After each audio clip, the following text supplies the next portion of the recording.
पंजाब की फरीदकोट सीट पर इस बार चुनावी मुकाबला बेहद दिलचस्प होने वाला है।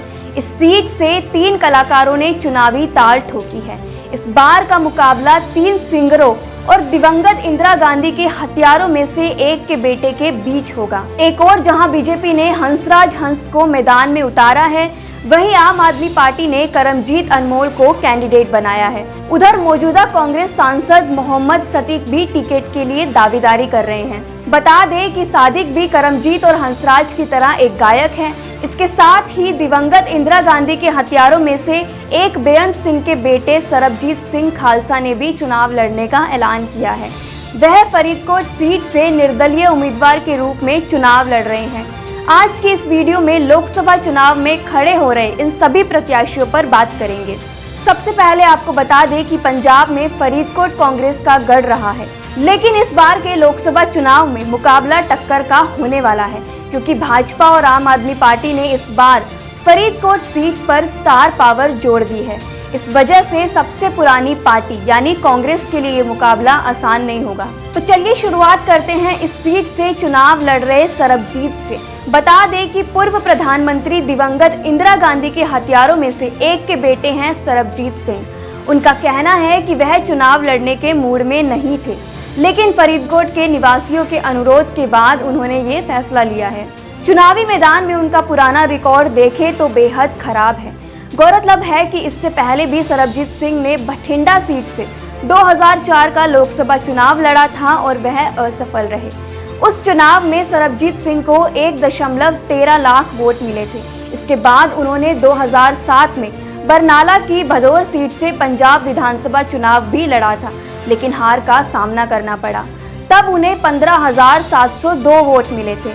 सरबजीत ने फिर 2014 के लोकसभा चुनाव में भी फतेहगढ़ साहिब सीट से फिर से अपनी किस्मत आजमाई, लेकिन वह फिर हार गए। हालांकि उनकी मां बिमल कौर 1989 में रोपड़ सीट से सांसद चुनी गई थी। वहीं बीजेपी ने जिसे अपना प्रत्याशी उतारा है वो सबके जाने माने सिंगर हंसराज हंस हैं। बीजेपी कैंडिडेट हंसराज हंस इस बार फरीदकोट से चुनाव लड़ रहे हैं। उन्होंने पिछला चुनाव उत्तर पश्चिम दिल्ली लोकसभा सीट से लड़ा था। राजनीति के इस रोमांचक मुकाबले में हंसराज ने 5.5 लाख से अधिक वोटों के साथ शानदार जीत दर्ज की थी। हंसराज ने आप के उम्मीदवार गुग्गन सिंह और कांग्रेस के राजेश लिलोटिया को हराकर जीत का सहरा अपने नाम किया था। इस बार बीजेपी ने उन्हें दिल्ली की बजाय पंजाब की फरीदकोट से टिकट दिया है।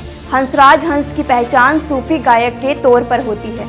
उन्होंने एक गीत का सफर अपने गृह जिले जालंधर से शुरू किया था। हंसराज हंस का जन्म जालंधर के शफीपुर में हुआ था। वहीं फरीदकोट से चुनावी ताल ठोक रहे आम आदमी पार्टी के प्रत्याशी करमजीत पंजाबी लोक गायक कुलदीप मानक के भांजे हैं। बताया जाता है कि करमजीत अनमोल पंजाब के मुख्यमंत्री भगवंत मान के काफी नजदीकी मित्र भी हैं। करमजीत अनमोल पंजाब में एक्टर, कॉमेडियन और सिंगर के तौर पर पहचाने जाते हैं। वो कई पंजाबी फिल्मों में काम भी कर चुके हैं। लोकसभा चुनाव के लिए आम आदमी पार्टी ने पंजाब में उम्मीदवारों की पहली लिस्ट जब जारी की थी तो इसमें उनका नाम भी शामिल था। पहली लिस्ट में आपने 8 उम्मीदवारों के नामों का ऐलान किया था। इस लिस्ट में करमजीत अनमोल का नाम चौंकाने वाला था।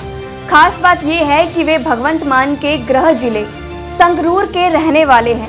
करमजीत की पहचान मिमिक्री से स्थापित हुई। साथ ही ऐसा भी कहा जाता है कि भगवंत मान और करमजीत अनमोल ने एक साथ थिएटर किया है। दोनों की दोस्ती कॉलेज के दिनों से है। कैरी ऑन जट्टा 3, मादा शोना और जी वाइफ जी हनीमून जैसी फिल्मों में करमजीत काम कर चुके हैं। करमजीत के गानों में कोका यारा वे जट, बॉयज पुत जट्टा दे, बुत बंगरा शामिल है। बता दें कि मौजूदा समय में फरीदकोट सीट से कांग्रेस के मोहम्मद सदीक सांसद हैं। इस सीट पर 4 बार कांग्रेस का कब्जा रहा है।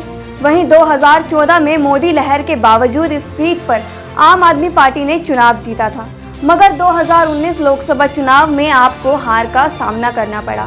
मोहम्मद सदीक 2012 के चुनाव में भदौर से विधायक बने थे। हालांकि वह 2017 के चुनाव में जेतो से आम आदमी पार्टी के उम्मीदवार बलदेव सिंह से हार गए।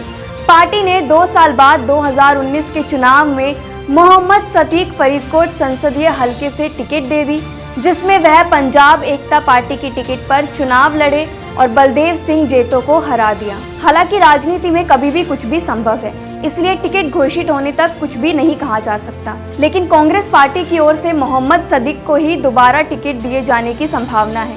अगर ऐसा होता है तो प्रमुख कलाकारों के बीच मुकाबले को लेकर फरीदकोट सीट हॉट सीट बन जाएगी। बता दें कि पंजाब की 13 लोकसभा सीट पर 7वें चरण में 1 जून को मतदान होगा। यहां 7 मई को नामांकन के लिए अधिसूचना जारी होगी। 14 मई तक नामांकन होंगे और 17 मई तक प्रत्याशी अपना नाम वापस ले सकते हैं। इस सब के बाद 4 जून को मतगणना होगी। बता दें पंजाब में इस समय आम आदमी पार्टी की सरकार है। साल 2019 के लोकसभा चुनाव में कांग्रेस ने यहां सबसे ज्यादा 8 लोकसभा सीटों पर चुनाव जीता था। वहीं बीजेपी और शिरोमणि अकाली दल को 2-2 सीटों पर ही संतोष करना पड़ा था। ऐसी ही खबरों को और देखने के लिए आधान हिंदी यूट्यूब चैनल को लाइक, सब्सक्राइब और शेयर करें।